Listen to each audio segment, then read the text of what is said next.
यह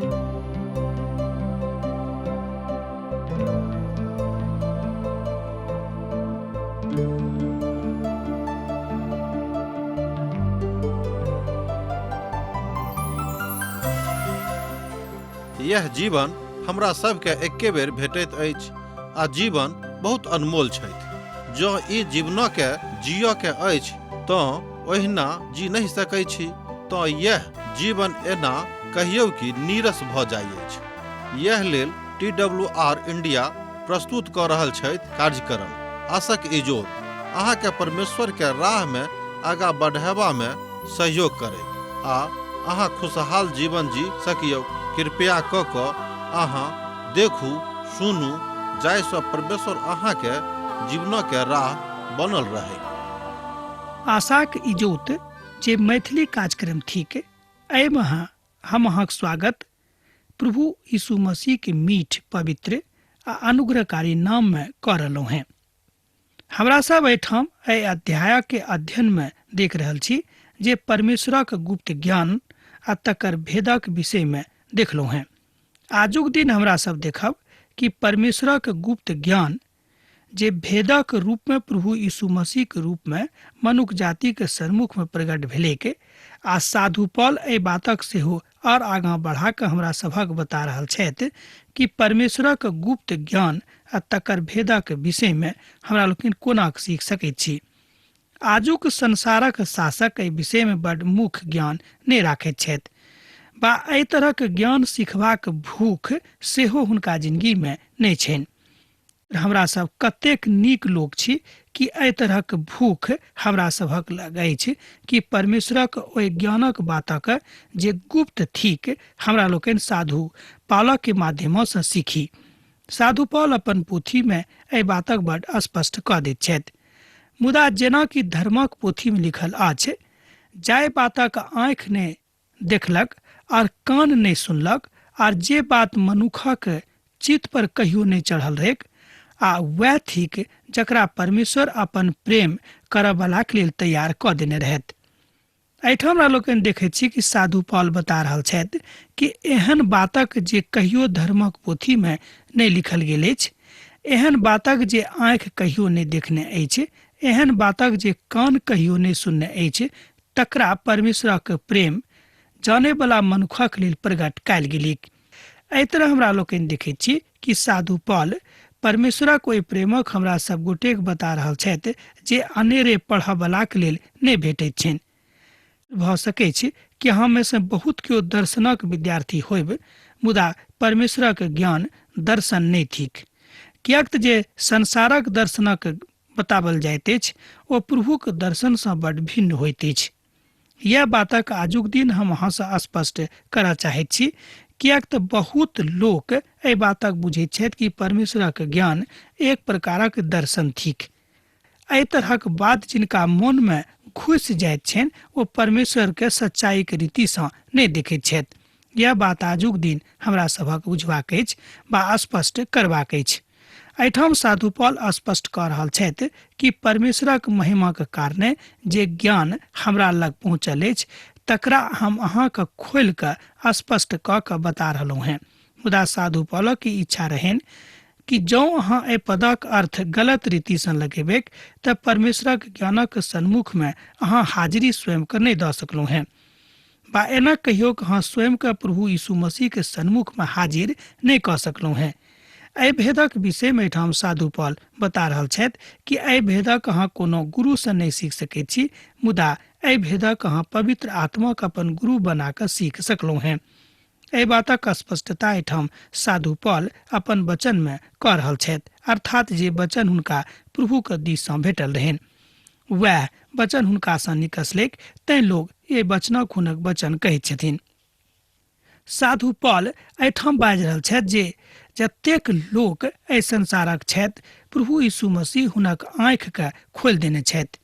आँखि के माध्यम सँ हमरा सब बहुत प्रकारक सूचना के प्राप्त करैत रहैत छी, किएक तऽ आँखि एकटा एहन वस्तु थिक जाय दऽ कऽ हमरा लोकनि बहुत बातक देखैत छी वा सीखैत छी। आँखि एहि द्वारा पिता परमेश्वर मनुष्य जाति के दिलेन जाहिसँ एहि माध्यमक प्रयोग हमरा लोकनि नीक काजक लेल करी। मुदा बहुत बेर आँखि के प्रयोग हमरा लोकनि गलत काजक लेल करैत छी। आँखि जे प्रभुक देवल गेल एकटा अनमोल रतन जकाँ हमरा सभक देही में अछि, जुड़ल अछि, बा एना हम बाजि सकलहुँ हैं कि हमरा सभक देहीक एकटा प्रमुख अंग में से अछि। तहन जे सूचना हमरा सब एहि रीतिसँ प्राप्त करैत छी, एहि माध्यमसँ प्राप्त करैत छी, तकरा हमरा लोकनि अनेरे नहि बुझी, किएक तऽ ई प्रभुक देवल गेल एकटा महान दान हमरा सभक देही पर अछि। साधु पौल एहिठाम अपन ज्ञानक खाली कऽ रहल छथि। ओ कहैत छथि कि जतेक ज्ञान हम प्रभुसँ सिखलहुँ हैं, हम चाहैत छी कि ओहि सभटा ज्ञानके अहाँके बता दियैक। एहिठाम साधु पौल अपन हृदय खोलि कऽ कुरिन्थियोक कलीसियाक लोकके बता रहल छथि। तैँ एहि पोथीके हुनके नामसँ ओ लिखलनि। अहाँ ओहि बातक नहि सीख सकलहुँ हैं, अहाँ जाय बातक खोजी मात्र बनि कऽ रहि जायब। प्रभु चाहैत छथि कि अहाँ खाली खोजी बनि कऽ अपन जिंदगीके नहि बिताउ, मुदा खोजनिहार बनि कऽ अहाँ प्रभुक लोक बनि जाउ। यह अहाँके लेल उचित होइते। बहुत लोग जिंदगी भर खोजनिहारे बनि कऽ अपन जिंदगीके समाप्त कऽ दैत छथि। तहन हम इएह कहबनि कि मसीह जिंदगी खुनक पूर्णता नहि भेलनि, किएक तऽ मरैत काल धरि ओ प्रभु यीशु मसीहके अपन जिंदगीमे उद्धारकर्ताक रूपमे ग्रहण नहि कयलथि, आ नहि अपन कानसँ एहि बातक सुनबाक कोशिश कयलथि कि जे ज्ञान प्रभु यीशु मसीहके गुप्त ज्ञान थिक, अर्थात जाहि ज्ञानक पिता परमेश्वर प्रभु यीशु मसीहके माध्यमसँ प्रकट केलखिन, तकरा ऊपर विश्वास करियैक। यह बात आजुक दिन हमरो सभक बुझबाक अछि। परमेश्वर हुनका अपन आत्माक द्वारा एहि बातक ऊपर प्रकट कयलथि। आत्मा समस्त बातक, मुदा परमेश्वरक गूढ़ बातक सेहो जानैत अछि। पहिल कुरिन्थियोक पोथी तकर 2 अध्याय आ तकर 10 पद एहि बातक अभिव्यक्ति करैत अछि। एहिठाम कोनो वस्तुके हमरा सब आँखिके ऊपर जे देखैत छी, तकरे पर विश्वास करैत छी। बहुत बात एहि संसारक एहनो थिक जाहि वस्तुके हमरा लोकनि अपन अपन आत्मिक आँखिसँ देख सकलहुँ हैं। जे दैहिक आँखि हमरा सभक भेटल अछि, ओहि दैहिक आँखिसँ हमरा लोकनि तकरा नहि देख सकैत छी, मुदा नहि ओहि बातक स्पर्श कऽ सकैत छी, किएक तऽ आत्मिक बातक हमरा लोकनि आत्मिक आँखिसँ खाली देख सकलहुँ हैं। एहिठाम साधु पौल बता रहल छथि कि जेना अहाँ अपन दैहिक आँखिसँ संसारक देखैत छी, तकरा स्पर्श करैत छी, ओही तरह ओहो बात सत्यक थिक जाहि बातक हमरा लोकनि अपन अपन आत्मिक आँखिसँ देखैत छी, तकरा स्पर्श करैत छी। जेना कि पवित्र पोथी बाइबिल बताबैत अछि, इतिहास पोथीमे बातक बड्ड नीक जकाँ संग्रहित कयल गेल छैक कि जेना इसराइलीके जिंदगीमे बहुत बेर एहि तरहक संकट आबयवला रहैक, मुदा ओ बुझि गेल छलाह आ ओ सम्हरि गेलाह। एहि तरहक राजाक विषयमे हमरा लोकनि सिखलहुँ हैं, बा एखनो सीखल जा सकैछ, कारण परमेश्वर ओहि सब बातक हमरा सभक ऊपर अपन आत्मामे प्रकट कयने रहथि। एहन बहुत बात अछि जाहि बातक मात्र आत्मा अर्थात पवित्र आत्मा अहाँके सिखा सकैत छथि। परमेश्वर हमरा सभक अन्दरमे छथि, मुदा ओ अपन ज्ञानक जे भाग हमरा सभक लेल खोजि कऽ राखने छथि, तकरा ओ देबाक इच्छा राखैत छथिन। तहन हम बाजि सकलहुँ हैं कि प्रभु यीशु मसीहके संसारमे अवतरित भेलाक बाद मनुष्य जातिक लेल परमेश्वरक ओहि गुप्त ज्ञानक खोलि देवल गेलैक। के मनुखक अपन दोसर मनुखक बातक जानैत अछि, मात्र मनुखक आत्मा जे हुनकामे अछि। ओही तरह परमेश्वरक बातक के जानैत अछि, केओ नहि, मात्र परमेश्वरक आत्मा जानैत अछि। एहि तरह हमरा लोकनि एहिठाम देखैत छी आत्माके काज। अहाँक जँ लग आत्मिक आँख थिक, आ जँ अहाँके आत्मिक आँख खुजल अछि, तहने अहाँ आत्मिक बातक सीख सकैत छी, अन्यथा अहाँ नहि सीख सकलहुँ हैं। किएक तऽ एहि तरहक विश्वास अहाँके नहि होइत कि आत्मिको आँखि मनुखक लग छनि। ई एकटा कल्पनाक बात अहाँके लग भऽ सकैत अछि, वा अहाँके ज्ञानसँ एकटा ई कल्पनाक बात भऽ सकैत अछि। मुदा जे केओ प्रभुक खोजनिहार छथि, ओ एहि बातक बुझैत छथि कि आत्मिक आँखि होइत अछि, मुदा आत्मिक आँखि दैहिक आँखिसँ बेसी मजबूत आ सर्वकालिक होइत अछि। अहाँ वा हम दोसर क्यों रहे एहि बातक नहीं बुझ सकलहुँ हँ ताबे धरि जाबे धरि हमरा सब अपन अपन आत्मिक आँखि के खोलि कऽ नहीं राखबिक। आ एहि बातक हमरा लोकनि आत्मिक ज्ञानक कारणे सीख सकलहुँ हैं। परमेश्वरक ने मुदा मनुखक आत्मा निवास हुनका में करैत छनि। मान लिअ जिनका अहाँ नहीं जानैत छी और जँ ओ अहाँके बाजत जे हम हुनका जानैत छी तऽ अहाँ कोना कहबै कि हम हुनका जानैत छियनि। ई एकटा बड़ स्पष्ट बा छोट उदाहरण एहिठाम दऽ कऽ साधु पॉल बता रहल छथि। हमर श्रोता मित्र, हमरा लोकनि आजुक परिप्रेक्ष्य में एहि बातक देखैत छी कि कलीसिया में एहि तरहक घटना होइत रहैत अछि जे बहुत लोक एहन बातक कहैत छथि कि हमरा तऽ आत्मिक आँखि अखन धरि भेटले नहि अछि। हम तऽ इएह कहब कि कलीसिया में रहलाक बादो हुनक अखन धरि उद्धार नहि भेल छनि। सुनि कऽ तमसायब ने। परमेश्वरक कोनो बातक बुझनाइ जँ अहाँ अखन धरि नहि सीख सकलहुँ हैं प्रभुक कलीसिया में रहलाक बादो, एकर मतलब यह भेल कि अखन धरि अहाँक उद्धार नहि भेल अछि। पहिने अपन उद्धारक दिस ताकियौ आ तहने अहाँ एहि तरहक आत्मिक बातक सीख सकैत छी, अन्यथा अहाँ कहियो नहीं सीख पायब। हमरा सब बहुत बेर अनेरे कोनो कोनो बात में फंसल रह जाइत छी आ एही में फंसि कऽ पड़ल रहैत छी आ परमेश्वरक दिस तकनाइ छोड़ दैत छी। मुदा हम संसारक आत्मिक ने मुदा ओहि आत्मा के पयलहुँ हैं जे परमेश्वरक दिस सँ अछि, जाहिसँ हम ओहि बातक जानिएक जाय बातक परमेश्वर हमरा देने छथि। पहिल कुरिन्थियों पोथी तकर 2 अध्याय आ तकर 12 पद में एहि बातक बतायल गेल अछि। एहन किछु बात अछि जाय बातक हमरा सब जानि सकैत छी बा बुझि सकैत छी जँ परमेश्वरक आत्मा हमरा सभक संग में छथि। ओ एहि बातक सांत्वना हमरा सभक दऽ सकैत छथि बा स्वतंत्रता सेहो दऽ सकैत छथि कि हमरा लोकनि एहि बातक सिखबाक कोशिश करिए। किएक तो हमरा सभक शिक्षक बनक इच्छा राखैत छथि। आब पद हमरा लोकनि जे आगू देखब ओ ठीक 13 तकरा दिस जँ अहाँ अपन मनक लऽ जेबै तऽ पायब ओहि बातक हम मनुखक ज्ञानक बातक सिखाबऽ वाला बात नहीं मानैत छी, मुदा आत्माक सिखाबऽ वाला बातक मानैत छी आ तकरे से हमरा लोकनि मेल मिलाप राखैत छी आ तकरे से हमरा लोकनि एहि बातक सीख सकैत छी। एहि बातक सत्यापन अहाँ एहिठाम 13 पद में कऽ सकलहुँ हैं। अब साधु पॉल बड़ सटीक एकटा वक्तव्य दऽ रहल छथि कि जतेक बातक हमरा लोकनि पवित्र पोथी सँ सीखैत छी ई एकटा महान विचारक दिस तऽ हमरा सब गोटे के लइए जाइत अछि, मुदा ई सबटा बात सत्य के ऊपर आधारित अछि। एहिमे कोनो काल्पनिक वा दार्शनिक बात नहीं थिक। एहिठाम दार्शनिकक मतलब भेल कि आजुक संसारिक दार्शनिकताक बात जे सपनाक जकाँ होइत अछि। मुदा संसारिक मनुख परमेश्वरक आत्माक बातक स्वीकार नहीं करैत छथि, किएक तो ओ हुनका नजर में मूर्खताक बात अछि। ओ हुनका नहीं जानि सकैत छथि, किएक तऽ ओकर जांच आत्मिक रीति सँ होइत छनि। एहिठाम साधु पॉल बड़ स्पष्ट कऽ दैत छथि कि संसारिक मनुखक लेल परमेश्वरक गुप्त ज्ञानक बातक सिखनाइ मूर्खताक बात भऽ सकैत अछि। मुदा जे केओ संसारिक नहीं छथि, अर्थात जे केओ संतानक बंधन में नहीं छथि, तकरा सँ छुटकारा पाबि चुकल छथि, वह मनुख एहि तरहक बातक बुझि सकैत छथिन। एहिठाम साधु पॉल बड़ कठोर भकै बातक ज्ञान कुरिन्थक कलीसिया के दऽ रहल छथि, जाहिसँ हुनका अंदर में जतेक तरहक झगड़ा रहनि ओ सबटा खत्म भऽ जाए। जहन हमरा सब एक परिवार बनि कऽ रहैत छी तऽ परिवारों में झगड़ा झंझट होइत रहैत अछि। एहन कोनो परिवार नहीं थिक जाय परिवार में झगड़ा झंझट नहीं होइत अछि। हमर मित्रवर, एकर मतलब ई तऽ नहीं भेल कि हमरा सब परिवारे के छोड़ि कऽ चलि जेबै बा अपन परिवारे के बर्बाद कऽ देबै, मुदा कोशिश करबाक इच्छा यह होइत बा यह रहत कि अपन अपन परिवारक लोक सम्हारेक।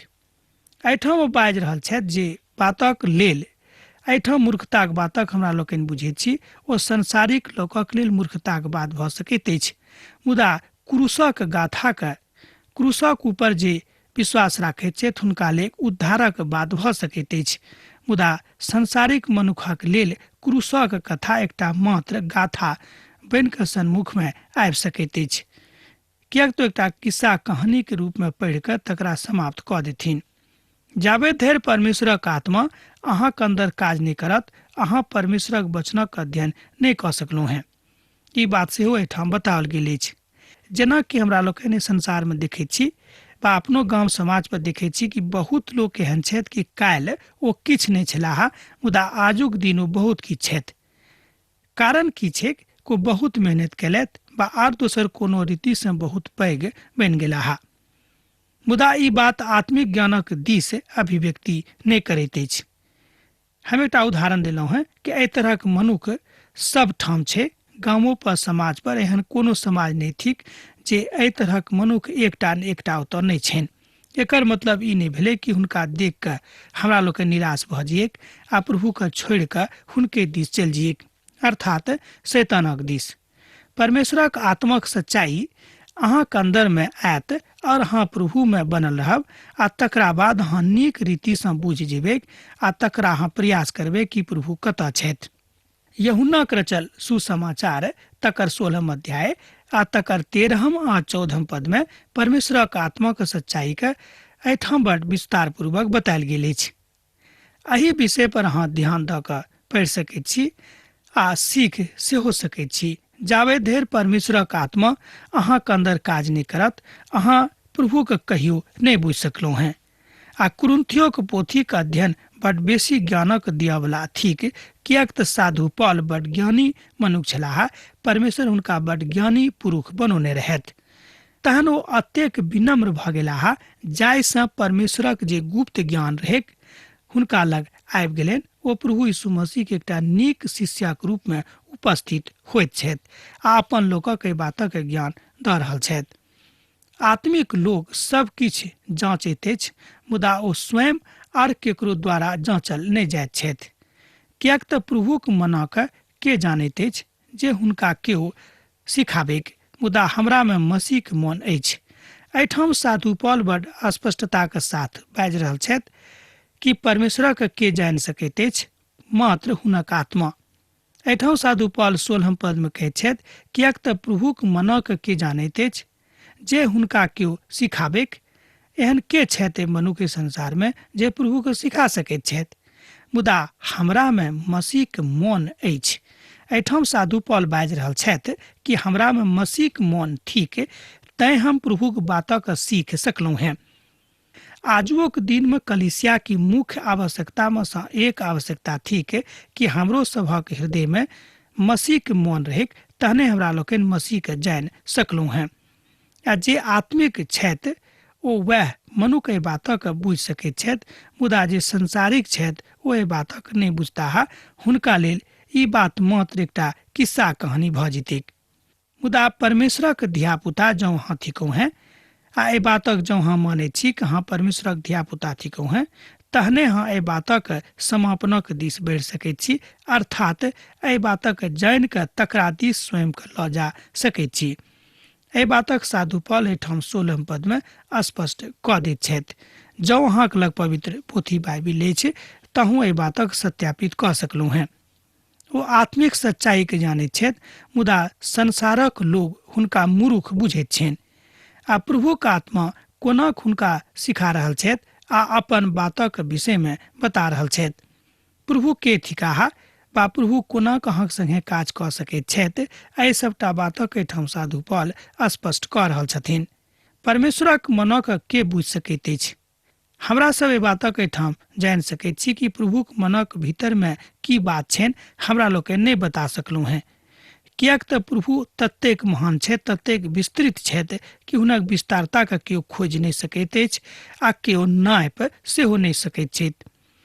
मुदा जँ अहाँ पवित्र मनुख थिकौ हैं, कियाक त जेना पवित्र पोथी बाइबिल कहैत अछि कि जँ अहाँ पवित्र छी तहने अहाँ पवित्रता के बातक सीख सकलहुँ हैं आ ईश्वरक कृपा आ हुनक आत्मा अहाँक जिंदगी में काज कऽ सकैत अछि। जाबे धरि हमरा सब स्वयं एहि बातक लेल स्वयं के तैयार नहि करब तऽ परमेश्वरक ओहि आत्मा के कोना बुझबेक।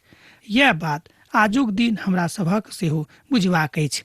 आ जँ अहाँ ईमानदारी सँ एहि सबटा बातक विश्लेषण कऽ कऽ आ करलाक बाद स्वयं विश्लेषित कऽ कऽ देखबेक, तहने अहाँ प्रभु को बातक बुझि सकलहुँ हैं।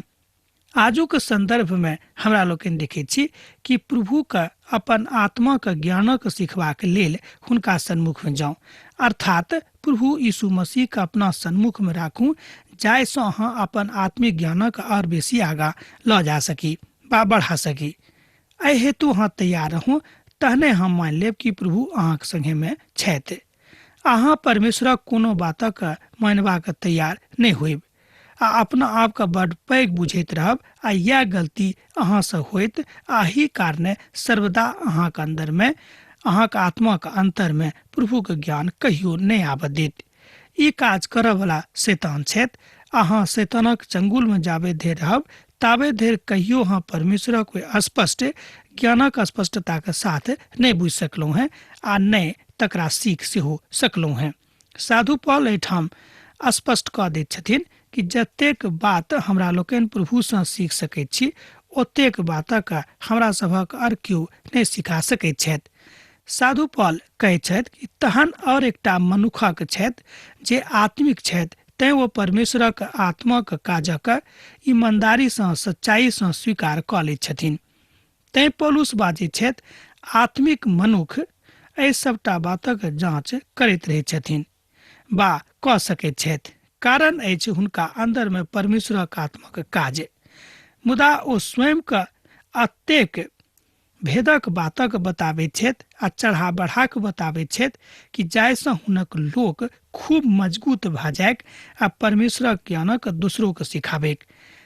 अहाँ एहि बातक कऽ सकलहुँ हैं आ ई बात अहाँक बीच में से बहुत केओ कऽ रहल छथि।